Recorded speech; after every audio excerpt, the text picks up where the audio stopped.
ప్రభువు కన్నులు నీతిమంతుల మీదను ఆయన చెవులు వారి ప్రార్థనల వైపును ఉన్నవి.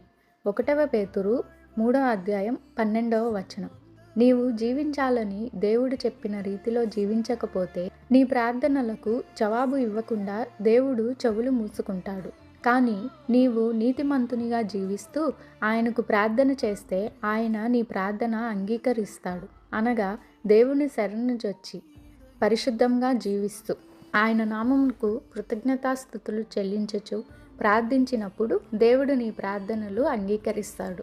నా ప్రియ నేస్తమా, కీడునకు ప్రతి కీడు, దూషణకు ప్రతి దూషణ చేయకుండా దైవ లక్షణము కలిగి అనగా కరుణ, దయ, జాలిగల, క్షమించే మనసు, ఇతరులను గౌరవించి నిన్ను నువ్వు తగ్గించుకునే మనసు కలిగి నీతిమంతునిగా జీవించుము. అప్పుడు నీవు చేసే ప్రతి ప్రార్థన దేవుడు ఆలకించి నీకు జవాబు ఇస్తాడు.